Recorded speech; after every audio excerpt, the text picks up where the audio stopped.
G'day and welcome again to another Campfire Project discussion. And today, first of all, I have with me Anne McKeown, who is a woman's life and business coach and trainer. How are you, Anne? Oh, good afternoon. Great. It's lovely to be back. Thanks, Alan. Excellent. Thank you for coming on today. And then we have Jaemin Frazer, who is an international personal development coach and coach trainer. How are you, Jaemin? Very well, thank you, Alan. Good to be here. Thank you. And Nathan Segal, who helps people to eliminate social anxieties. How are you, Nathan? Doing fine. Thank you. Now, it's really good. Thank you for all coming on today, because I know that we've got the Scottish accent, but you're from Sydney, North Sydney. And we've got Jaemin down there in the Australian Capital Territory, or near to the area in Goulburn. And Nathan, originally from Canada, but now in Mexico. So it's, I love the fact that when we have these calls that we're all over the place and coming together with bringing our ideas together and having those discussions. Today, we want to talk about how do we know what really works in personal development and what's not. So what I'd like to do, first of all, is I know, Jaemin, this is a particular area that you're working in all the time in personal development. So would you like to kick us off on the conversation? Sure. I mean, I've recently reclaimed the term life coach, which to me is almost a dirty word. Like, you go to a networking event and call yourself a life coach. You're down there with the Amway salespeople as the person you least want to talk to in the room. Nevertheless, it's a term that I've reclaimed because it is what I do. And I think it's such a wonderful skill set when done well. And I've reclaimed it because I've discovered that in the industry, like, there's no barrier to entry. So, which is great, but also a massive challenge because it creates a real dilemma for people to know what's real and what's not real. So for my own journey, I think I've discovered the only way to actually be an effective life coach in the world today is to embody your message. It's to actually smoke what you're selling and to live out these ideas. Because if they are so good, they are so transformational and they're so wonderful for others, well, why aren't you using them yourself? So to me, I'm very pragmatic. I love seeing stuff that works. And I think stuff that works produces fruit. And if fruit is good, then, a bad tree can't produce good fruit. So I think particularly looking at what shows up in the world, looking what the evidence is around the ideas and principles. And the first place to look in terms of the principle is the person who's sprouting the principle. If it is a life-giving principle, there should be evidence of that principle at work in their life. It should be generating great results, more life, more health, more vitality, better finances, better relationship. If it's not, there's a good chance, that it is not something of value and not something that's going to last. That's how I'd approach the subject first up. Now, that's one of the things that I've found quite a bit when looking at and talking to coaches. The number of coaches who haven't worked through their own stuff yet, but they're out there trying to work on other people's stuff and trying to, get results. I have a rule, and that is if I'm talking to a coach, I know what I'm looking for. I want to then ask them, well, have you been through this? How have you applied it? What were your results? And so I know they're going to be teaching me from experience. And it's not just coaches. I look at, psychologists and every other profession. People are what we call book taught, got all the knowledge out of a book, but do they have the experience to actually do the work? And that's always a big worry when I'm talking to them. And you've had a similar thing. You're mainly working with women in business, aren't you? Yeah, and I totally agree with what Jaemin said, because my business has actually grown out of my own experience in that sharing my struggles with other women and then them asking for help and then watching my growth and then saying, you've gone from being a stay-at-home mum who was seeking purpose and you've created this business and now you've created this following and testimonials and stuff. How did you do it? So it's almost like I didn't go out with the intention of starting a business. I really just wanted to create community. And from that, people have said to me, can you share with me what you did? And so I think that, walking the talk, as Jaemin said, and the proof in the pudding too. So I'm NLP trained. In the past, I did pastoral care and chaplaincy. I was a sales coach with BP Oil. So it's been in my life, for the past 30 or 40 years. but using techniques that work, so clients come back and say, yeah, you've helped me shift my mindset, my relationships are better, I am making money out of my business. You know, that's the proof. Yeah. What about yourself, Nathan? What have you found? Well, speaking of reclaiming things, I've gone back to something I used to do a bit of, and now I'm choosing to do it full time. That's being a copywriter. In other words, salesmanship in print. So those ads you see from the Franklin Mint or whatever, that's direct mail, but it's still copywriting. But in terms of what I've been working on the most as of late is NLP, which is what Anne mentioned. And I teamed up with a guy from out of Australia to promote what he's doing to do with the different levels of NLP. And for me, it's been, in terms of different practices like EMDR, EFT, spiritual stuff, this and that, I've traveled a whole bunch of different places and spiritual practice, whatever, but I've found that the best place for me is with the NLP stuff. And what I like about it is that I'm actually able to do a lot of the work myself. I get some pointers from this fellow that I'm with in his group, but it's all genuine stuff. I know it's for real. I was around way back in the early days when Bandler and Grinder were getting started, but I never took it really seriously until the last few years. So that's where I'm at. But in terms of the other stuff, I mean, the only way to really find out whether something is for real or not is to do your due diligence. There's no shortcut. I mean, you can still get referrals from friends, but check it out. See if it's for real. Yeah. So it's always a case of find out what experience they've had and, check it out and everything else. The other thing is, too, you go along to a talk, for instance, where Jaemin and I met. Jaemin was doing a talk. I'm very happy that I'm pretty good at profiling people, so I put a like into it straight away. Geez, I wonder about that profiling stuff. And that's actually a really important thing here, because since we're talking about what is for real and what isn't, your profiling knowledge, if I don't know about the others here, but certainly looking through some of your material, but I wish I was a lot better at that, because I know it would have helped me sniff out a lot of things that were not right for me. Yeah, well, it's something that we all did as kids. As I always ask parents, how often do your kids push you to the edge but don't push you over? Kids are brilliant at reading people, but it's like everything else. If we don't work a muscle, it atrophies. We don't practice something, we lose the skill. But all I really do is come back and teach adults how to read what they already knew as a child. So I'm more of a personal trainer than anything else. It's while I was watching Jaemin talk in Sydney, the way he was talking, the stories he's told, and he was telling his, Jaemin, you were telling your story from your experiences.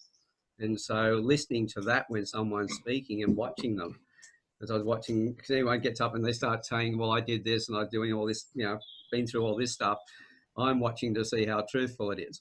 Right. Yeah, exactly. So it took me no time at all to go up to Jaemin and say, hey, I need you on the Campfire Project.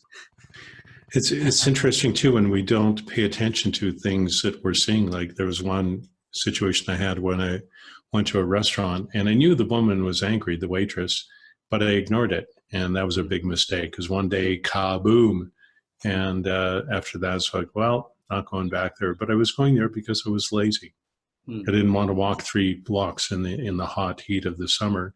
And this thing was right around the corner. And even though I didn't like it, I was going there. Yeah. And I wasn't I wasn't paying attention to what I saw in front of me. So I could clearly see the woman got angry every time I asked her to turn down the music. And one day she just blew at me. And that was the end of that. It's like, okay, I got to listen more. Quite often, as you said, we don't listen enough. And at the same time, we can be lazy. And Jaemin, have you found clients that you've been talking to, when people come to you, are they lazy? And everyone wants a result and they want it yesterday. Oh yeah. Yeah. To me, laziness is never laziness. It's often fear. you know, I'm really fascinated where there's energy in my life and energy in other people's life, and where there's low energy. To me, it's just a protection strategy. There's something you're avoiding about that situation because it's potentially dangerous. So I think, yeah, people, it is a human desire to want things to be better, to improve our situation. But I think people are so discouraged and disappointed by bad experiences. They've been lied to, they've been sold to, they've got it wrong. They haven't read someone, they haven't listened to their intuition. They've bought into something that sounded really great and couldn't deliver. And I think people then just give up hope. They think, well, maybe none of this works. None of it's real. So I think that there is a challenge because there's this residual, you know, guardedness toward a lot of the personal development stuff to go, surely it's not that easy. Surely it doesn't work. It's all a bunch of hogwash. So I think rebuilding trust for people to say, it's okay. Like all you need to solve any problem is the proven framework, the due diligence piece, and someone skillful enough to hold you in the space until it works. So keep looking until you find both those two things. What problem are you trying to solve? Who's already solved that problem in a proven way? And how can you find a person who's able to hold you in that process and not get in the way and not make it about them? And I think when you got those two things together, you do experience lasting change, and you do experience genuine results in whatever you're trying to improve. Yeah, because if I remember rightly, Jaemin, you had said at one stage that when you're dealing with somebody, their problem's their problem. It's never your problem. And so, well, yeah, one of the ways that I rebuild trust is to really demonstrate that I'm not someone who's invested in their results. So the distinction I use is I say, hey, look, you can't confuse me for someone who cares about you, because you'll tell me sad stories and I won't cry. I won't lose any sleep over you. I'm not the one with the problem. My life's really great. So I don't need anything from you. And because I don't need anything from you, that kind of makes me really safe, actually, because you can't please me or disappoint me. I have no vested interest in your results. So I'm not going to get in the way. And whether you do make the change or don't make the change, that doesn't affect me. It doesn't impact me. So therefore, it creates this clean space for people to then explore their own desires and their own challenges and be honest, which to me is one of the core aspects of any personal development. It's awareness. You can't change what you can't see. And, judgment gets in the way of that awareness. So people are afraid to show up and be real for fear of getting it wrong or being found out. So I think that is a really essential practice. If you're going to find someone to be useful to you, find someone who's able to not get in the way and not make it about them and not have to be the hero or be the expert or tell you what to do. That's another key element of great personal development, great coaching. When you first hear that statement, people might go, oh, you don't really care, but really it's a way of caring a lot more effectively than getting caught up in the whole damn thing. I care. Clearly, this is what I was born to do, and I bring my whole heart and soul to it. I just realized that if I bring that caring into the conversation, I will get in the way, because then I'll make it about me and what I want, and then I'll have to bring all the energy and I'll have to be the one making change for them, which is not going to serve them in the long run. So, how about you, Anne? Yeah, I often coaches talk about calling people out on their BS. I like to say we're calling them forward. Sort of like you have towards and away from goals, and where people actually feel drawn to want to do things for themselves. It's actually allowing them to take responsibility for their own decision making and their own. I work with obviously a lot of women, and women can tend to go into victim mode quite a lot, and being able to say to them that the position that you're in is due to your own thinking, your own language, your own behavior is very challenging for most people, and it was challenging for me when I first had to come up. I was a great martyr for years and then I had to learn to sort of like, oh my goodness, I'm creating all this angst myself. I'm creating myself the most agony. So a bit like Jaemin, I use my story to tell ladies how I was able to get myself out of that situation, and how we can help draw each other forward. And with my women, I say, we all rise together. But everybody has to be pulling in the one direction, and everybody has to be pulling equally. And if people aren't willing to take that responsibility, because with responsibility comes a whole lot of other things that we don't want to have to face in life. In some ways, it's easier to pretend that we're lazy, or to call it, oh, I'm not good enough, or I'm silly, or I'm not clever enough, or pretty enough, or all too old, all the reasons that we use. But really, behind that, there's the secondary gain of not having to take responsibility. Mm. Yeah, great points. Exactly. So, key points for people to look for. If you broke it down and you went, okay, what should people be looking for? Is there any particular point when they're looking for a coach? What sort of questions should they ask? Where should they look? That sort of thing. I just start, like, to me, I think being clear about what problem you're trying to solve is a really great place to start, because there are very different problems, and I think people often misdiagnose their own problems. So if you can do some good work in getting really accurate on what exactly you're trying to solve. Is it a problem in your business? Is it a problem in your own belief structure? Is it a problem within your motivation? Is it a problem within your storytelling? You know, which problem you're trying to solve, and then go find someone who has done some work around solving that very problem. I love not having to recreate the wheel in life. It's just so many wonderful people who've done so much fantastic work, and most of them have done the great service to the world of making that work replicable by creating frameworks around that problem solving. So that to me is a useful way to approach the subject of who to find and how to get a good coach. How about you, Nathan? Don't know what to say about it, really. You know, a lot of what's been going on as far as the personal work has been going, it's just my own journey, and the major problems I've had are overcoming trauma and abuse. And then one thing that happened a couple of years ago, which was hugely helpful, was where I met a guy in a group, and it had to do with the topic of narcissism, which I had avoided like the plague because I just didn't want to look at it, because to me it was just another buzzword. But this guy showed up not only with the word, but he also gave me access to some teachings of a guy by the name of Ross Rosenberg. And when I looked at those teachings, a whole bunch of missing pieces in my life suddenly fell into place. And I understood where I came from, which is a background of severe narcissism in terms of my family, basically off the chart. And it was just, oh, no wonder. So, I mean, that helped. But essentially, most of the personal journey stuff has just been my own journey, and then being really fortunate to find the right teachers. It was partly to do with asking the right questions, but it was also due to having a really good intuition about things. Like, I remember one time I was on the road and encountered a guy by the name of Adyashanti, and as soon as I looked at the stuff, I knew instantly it was for real. And I checked him out, and that turned out to be one of the major turning points. So, but I've also had a really good nose for the BS, and really good at figuring that out so I didn't get trapped in it. But I also knew a lot of other people who would fall for all sorts of stuff.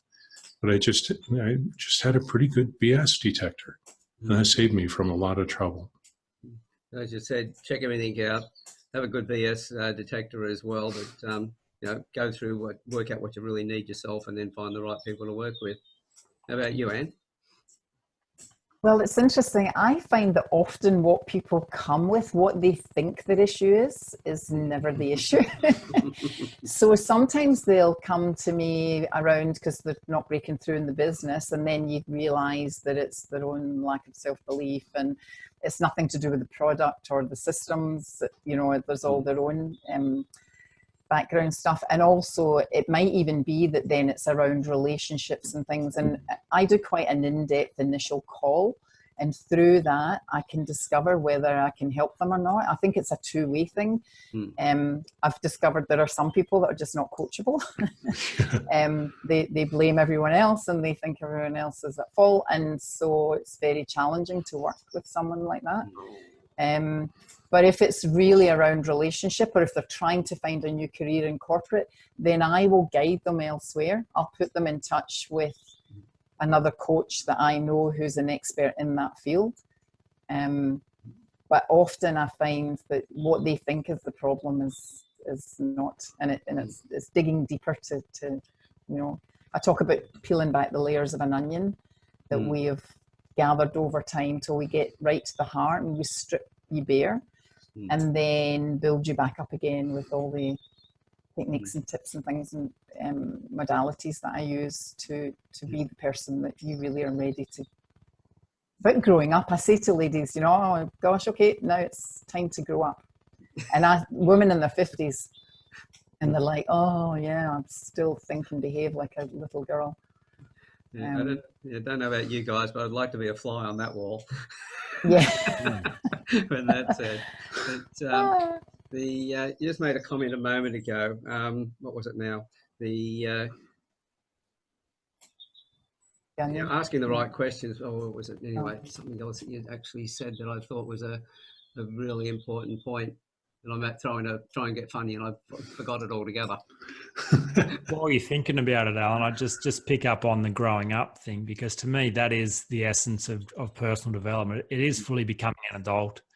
I think it's the skill of being able to self-sustain and sort your own needs. So I think typically people get that being an adult is to have physical and financial self-sustainability and self-sufficiency. But I think emotional, intellectual, relational self-sufficiency is the central part of fully being an adult. So you can actually come into the world with your cup full, rather than being needy and dependent, and still childlike across those things as well. So any coaching that's helping you do that work about being an adult is the real deal in my books. It's stuff that's lasting and transformational and prepares you to deal with the real world in a way that is going to be successful and fruitful.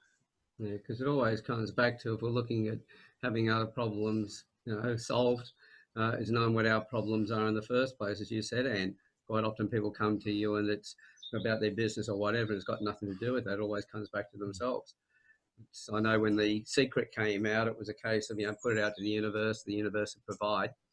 And same thing with the church, give it to God and God will provide. But the one thing that everyone neglected was that the major part of that was, what's your involvement in that? You've got to be ready.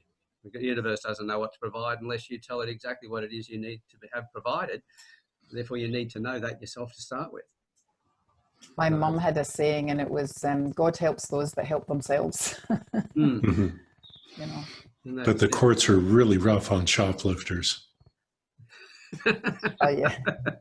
I'm sorry, I couldn't miss that opportunity. Well, it's and that's what I love, is the fact that term can be taken in so many different ways, the same as a lot of little terms that we have. They can all be taken in different ways.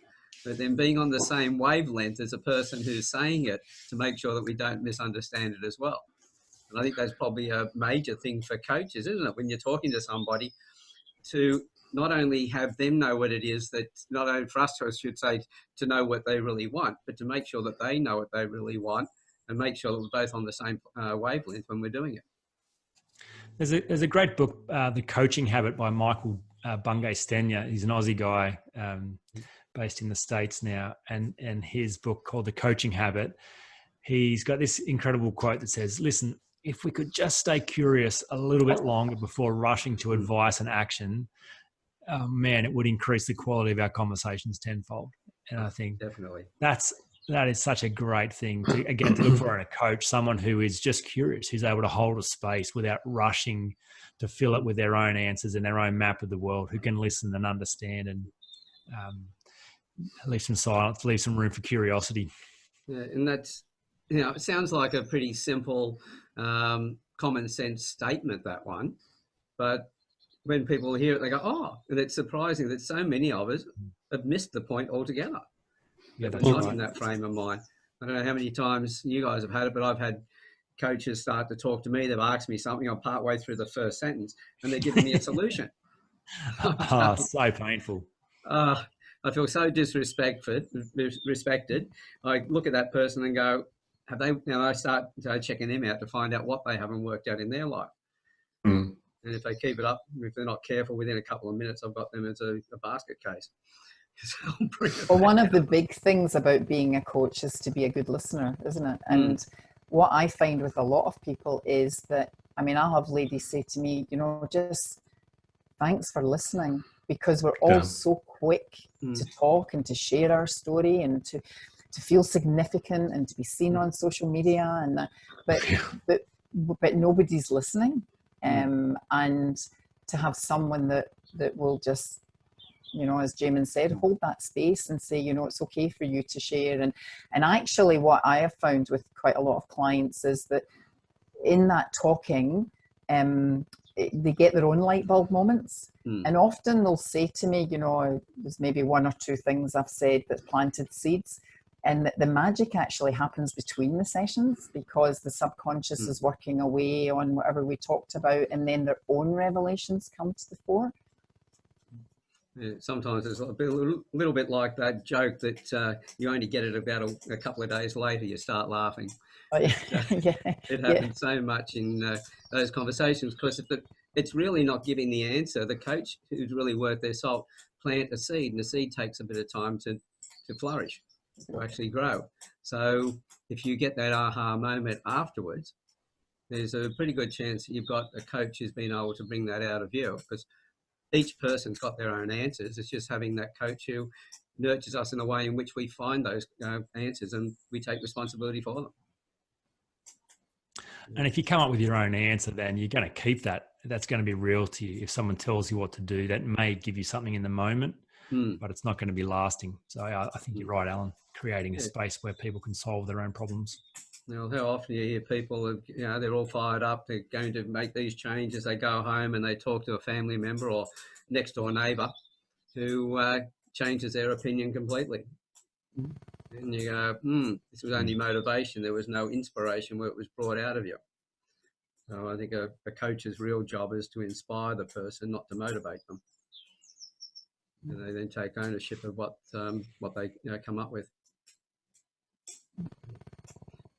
So with just trying to think of what else we could bring to the fore, things around coaching that you think people should be, we've got a whole bunch of people who'll be listening to this, hopefully a lot, tips and tricks that you'd be able to tell them outside of what we've already been talking about that would help them in finding the right coach and in their own coaching work.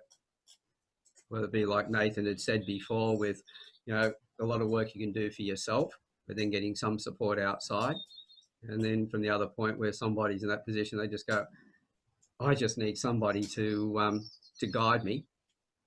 How do they find the right coach who they think guides them, but doesn't really guides them so they find their own answers?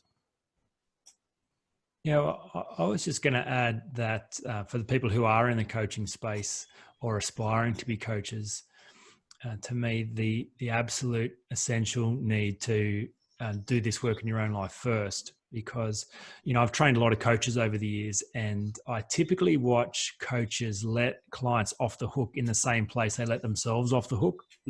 So to be a great coach, you have to hold some very difficult spaces for people. So responsibility is hard, blame is easy, letting go of the victim card is super difficult, exploring secondary gain, this classic Dr. Phil line, how's that working for you? And the client says, it's not working for me.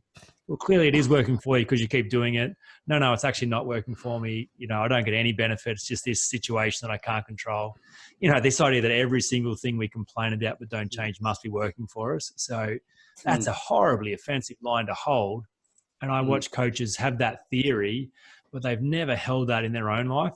There's a bunch of stuff they're complaining about and tolerating that they've never addressed why they hang on to it if it's, what the payoff is. And so I think to really serve people at a high level, it does require you to be all in. You can't kind of dabble as a coach. You can't. I saw someone put a Facebook post out today describing what they did, and they said that they lightly coach people. And I was astounded. How can you lightly coach someone? What does that mean? You're either in or you're out. You're either a coach or you're not. Yeah. You're going to be useful or you're not. Like, lightly coach. Is that the non-fat version? I think so. Lightly coach. I mean, it sounds like a low tar cigarette or something. Sounds like a comment that somebody would make when they're not going to make a commitment themselves. So that coach doesn't really commit very much at all to helping the other person.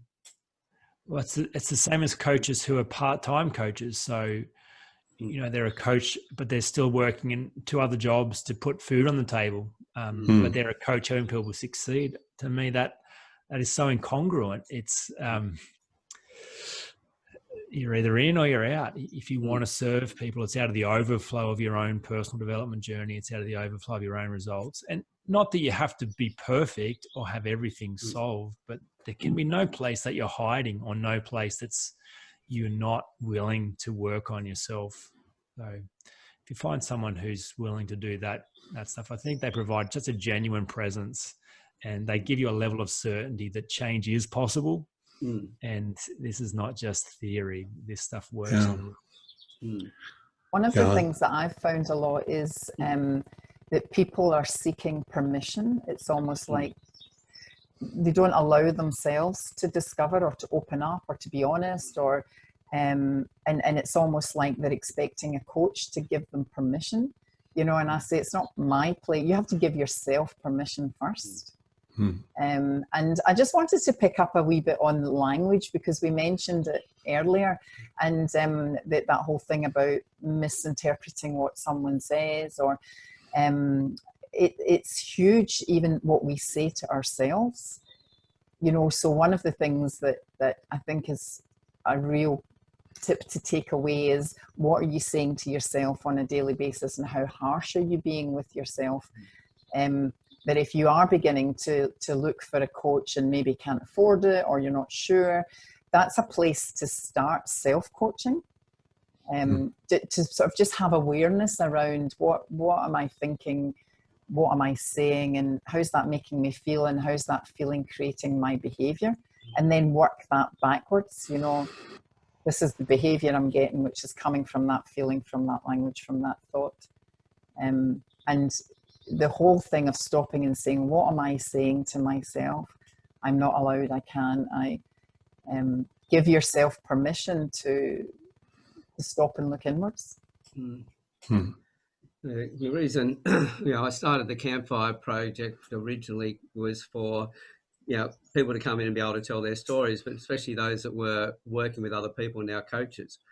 They could come on, tell their stories, and everybody else could watch and have that time to listen to them, to work out, were they somebody that if they needed a coach, that they could then get in touch with that person. Because the fastest industry growing on the planet at the moment is technology. As I say to everyone, we're more connected by the devices than we have ever been connected before, but we're more disconnected from ourselves and each other than we've ever been. So the second fastest industry growing at the moment is coaching. And quite often, as we've said, there are so many people who haven't worked through their own stuff yet. So where the Campfire originally was for people who to come in and listen to other coaches and work out who was good, I think, Jaemin, you hit it on the head as well, is to make sure that, because you said, okay, for those that are becoming coaches or are coaches who are listening to this as well, take stock and just ask yourself whether you've actually worked through the things. Are you teaching something that you'll actually have the knowledge of, you've been through, not just read about, but have actually gone through, and having that experience. And so that's what I was thinking about before when you were talking, and you're talking about, if you realize that client, you can't, you're not the solution for them, then you pass them on to somebody who else is. And that's another test for any coach. Are you willing to say to your client, look, I'm not the person for you, but I've got somebody who is, and actually pass them on to that other coach? Because that tells the person you're talking to that you're not just saying to them, oh, I can't work with you, go away. You're going, I think somebody else is going to be better at working with you, and this is who it is, and you need to go and talk to them. Yeah. Or that you just want the client because they're paying you money. I mean, that's the worst scenario. There is something else that's worse, in my opinion. I was working with a coach for a while. We actually worked on a few projects together, but things started going wrong for him, but he wasn't able to tell me exactly what was going on. Or I don't know if he couldn't or wouldn't, or I don't know what it was, but one day he vanished like a puff of smoke. He ghosted me, essentially. And He wouldn't talk to me at all. A year later, as a result of an email I sent out at one point, I did finally reconnect with him. And he just said to me, I couldn't handle this stuff. And it's like, what caused me to lose an enormous amount of respect for him was the fact that he just wouldn't tell me the truth and say, look, this isn't working for me. I can't sustain this. I have to move on. That would have been fine. It would have hurt, but it would have been fine. But the ghosting thing, man, that really hurt. And then I reconnected with him for a little bit. And then at one point I sent a client his way and he ghosted the damn client, which is what he was doing before when we were working together. And I felt like such an idiot for letting it happen again. I thought, oh my God. And so I had to take charge of the whole thing and work with the client directly. And I realized ghosting for me is a deal breaker. You do that, we're done. Sorry. And you could come back and you could apologize to me, but it's like one of the things that was spoken about earlier is trust. And I learned through a very painful lesson in another situation to do with trust. And I realized I could probably use NLP and hypnosis techniques to rebuild the trust, but I realized that I actually didn't want to. That the situation where the trust was involved violated a major boundary inside me. And I thought, no, I need to let this go. I need to take responsibility for how I really feel and not put myself in a position like this again. And to realize this is a boundary, it's one of those deal breakers, as they say. And just to recognize that, honor that in myself and move on. Yeah, it's important for the individual to take responsibility for themselves. It's necessary to have a coach who is coaching from experience. And if they're not, they recognise that they haven't been through what you're going through, or they're not really suited for you, that they have the courage to then pass you on to somebody who is. And that way, exactly. When they pass you on, they pass you on, you know that they were thinking about, they just say go away, although they're just really thinking about themselves. Yeah, it would have made such a huge difference if he had told me that. I mean, I did get some closure on it, but still the ghosting thing happened again in one or two different ways. And I thought, this is ridiculous.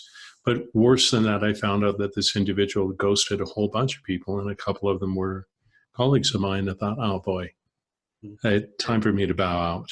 So it definitely comes down to character and everything else as well. So the more time that you can spend checking other people out, well, as you were all saying, that know your own issues first of all, and know what your what is the thing that you really want to work on, not just think it's something, but really work that out. While you're doing that, spend some time checking out the coaches, talk to different coaches, talk to other people who have worked with them, but make sure that you understand what they went through with that person, what their process was.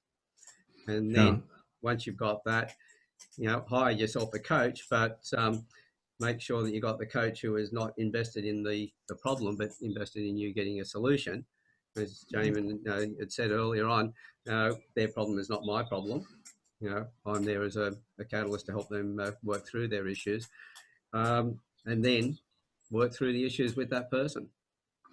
Yeah, there is one other thing I'd like to mention, which happened to me a few times, is not knowing what your boundaries are. And sometimes, as I discovered, you don't know what they are until something happens, as it did with me. And then I realized, oh, I have a boundary about that. I didn't know that. Sometimes it can be a big shock to realize, oh, I didn't know I thought this way. Yeah, so knowing the boundary on that before it occurs, because when it occurs, we react to it. Yeah. The boundary is, we prevent issues happening in the first place. If we know what to prepare for it, and that's part of what I think Jaemin said was, if you don't know it's there, how do you work on it? There's some really good tips there. Okay, we're just looking at the time there. I just wanted to say thanks, guys, for coming on and sharing your knowledge and your wisdom. And I'm hoping that everybody who's been listening today has got a lot out of that. And as I say on all of these campfires, if there's somebody who's on screen here that you've resonated with and you'd like to chat more, take the conversation offline, get in touch with them and have a chat. Because the good thing about it, when you guys come on and speak like everybody else, people who are listening to you can really get a sense of what your quality is. And so this is my way of making sure that we have more good coaches out there, getting more business, And hopefully by everybody else sitting in here and listening, those other coaches will realize if they want to get better at what they, have more clients, they need to work through some of the things that you guys have been talking about today. If they do that, their quality of coaching will go up as well. There's no shortage of people who need coaches with the present situations today. So I just want to say thanks to all three of you for coming on and sharing that knowledge, because there's really great tips in amongst it all. Thanks, you, Alan. It's been lovely to be part of it. Yeah, thank you. Excellent. Okay, and by the way, these panel discussions, the audios are now put out on SoundCloud, because I've had quite a few people saying to me that they couldn't really drive along with the video playing just in case a policeman saw them. But while they're working, they like to be able to listen to the conversations, because none of us are really doing much while we're sitting here as far as movement goes, so there's nothing to miss in the video, but there's so much to gain in the audio. So again, thank you all three of you for being here today, and to everybody else who's listened in, thank you, and we'll see you on the next Campfire Project. Bye for now.